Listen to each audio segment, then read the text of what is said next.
Welcome to Answered Faith, where we explore the power of belief and discover how God's Word strengthens us in every season.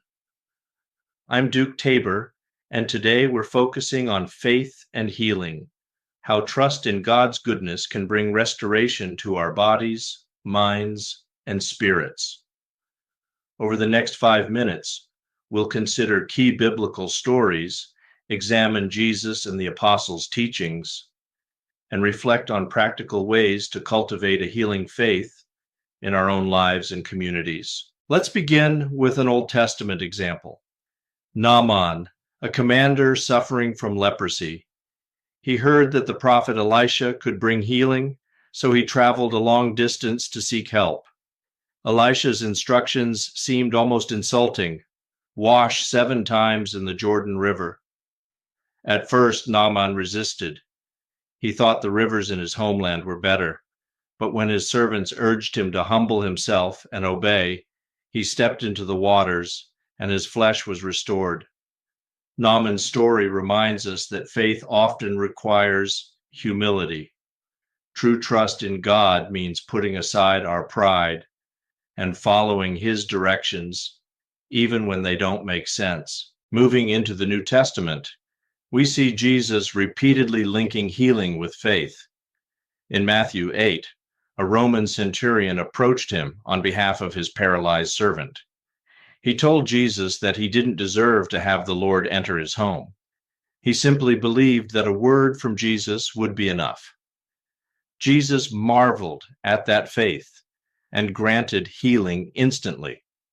Even though the centurion was a Gentile and an outsider, his trust in Jesus' authority was greater than many of the religious leaders around him. That example shows us that faith transcends cultural barriers and social standing. When we recognize Jesus' power, it doesn't matter where we've come from. God's healing can reach us. Another powerful illustration is found in Mark 5, the woman with a bleeding disorder. For 12 years, she had spent everything on doctors with no relief. When she heard that Jesus was passing by, she believed that simply touching his garment would heal her. Pressing through the crowd, she did exactly that and immediately felt her suffering leave her. Jesus acknowledged her faith aloud. "Daughter, your faith has healed you. Go in peace." This woman's story teaches us about risk and perseverance. She risked coming into public view despite her condition and persisted in moving toward Jesus.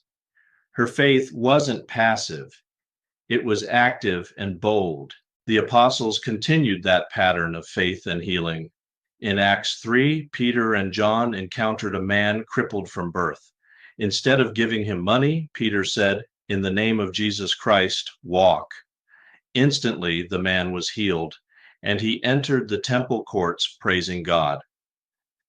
This miracle demonstrates that faith can spark restoration even when circumstances seem hopeless. For this man, walking was impossible until Peter spoke with bold trust in Jesus' name. Yet the Bible also acknowledges that faith doesn't guarantee the removal of every thorn. The Apostle Paul wrote about a thorn in the flesh he prayed to have removed, but God chose not to take it away. Instead, God told Paul, "My grace is sufficient for you, for my power is made perfect in weakness." Sometimes healing comes in the form of strength to endure rather than an immediate cure. That perspective challenges us to trust God's purposes, even when we don't understand why suffering remains. What did Jesus and the apostles teach about faith and healing? First, they emphasized belief and trust. In Mark 9, when a father brought his demon-possessed son to Jesus, Jesus said, "Everything is possible for one who believes." The father answered, "I do believe. Help me overcome my unbelief." That honest prayer shows us that faith and doubt often coexist. We choose to believe, even while asking God to strengthen our trust. Jesus also underscored perseverance. In Luke 18, he told the parable of a persistent widow who kept pleading for justice until an unjust judge relented. Jesus said that if an unjust judge can respond to persistence, how much more will our loving Father answer the prayers of his people who cry out to him day and night? The early church carried this teaching forward. James instructed elders to anoint the sick with oil and pray in faith, assuring believers, the prayer offered in faith will make the sick person well, and the Lord will raise them up. That passage reminds us that faith isn't just a private matter, but a community calling.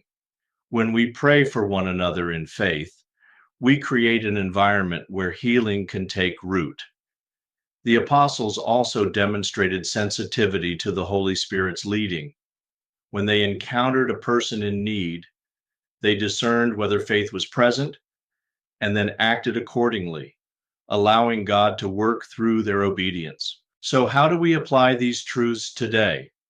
First, we pray with confidence and expectancy. Whether we're seeking physical healing, emotional freedom, or spiritual renewal, prayer is our lifeline to the great physician. We can set aside daily time to pour out our struggles, acknowledging our dependence on God's power and inviting Him to move in us and through our circumstances. Second, we steep ourselves in Scripture. God's Word is filled with promises of restoration. Psalm 103 declares that He heals all our diseases. And Jeremiah 17 says, "Heal me, Lord, and I will be healed." Meditating on these truths anchors our hearts when physical challenges or uncertainties arise.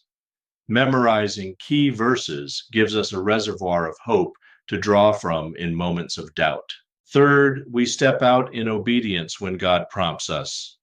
Like Naaman, who dipped in the Jordan, or the bleeding woman who reached out to Jesus' garment, we may need to take simple acts of faith, whether that's seeking medical care, joining a support group, or extending forgiveness to someone who has hurt us. Obedience activates God's power.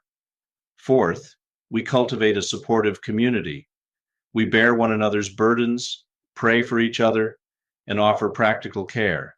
Meals, rides to doctor's appointments, or simply a listening ear. In Galatians, Paul wrote, "Carry each other's burdens, and in this way you will fulfill the law of Christ." When our brothers and sisters in Christ navigate illness or pain, our faithful prayers and sacrificial love help create an atmosphere where healing can flourish. Finally, we remember that sometimes God's healing is not immediate or physical. Like Paul's thorn in the flesh, God may allow ongoing challenges to refine our character and deepen our dependence on Him. He promises that His grace is sufficient and that His power is made perfect in our weakness. Even when our bodies remain frail, we can trust that God's Spirit is healing our hearts, molding us to be more like Christ. As we close, I want to encourage you to take one step this week. Maybe reach out to someone who is sick and pray with them, or memorize a healing promise from Scripture, or simply offer a word of faith to a friend in need. And if you're ready to go even deeper, click the link in the description to get our 13-week Bible study on faith. This comprehensive study will guide you through foundational principles, practical exercises, and powerful truths that strengthen your trust in the God who heals. Whether you're facing physical challenges or simply want to grow in your confidence in Christ, this study will equip you to walk in faith and experience God's wholeness. Thank you for joining me today on Answered Faith. May you be encouraged to trust God's power, pray with perseverance, and walk in the healing grace of Jesus. I'm Duke Tabor. God bless.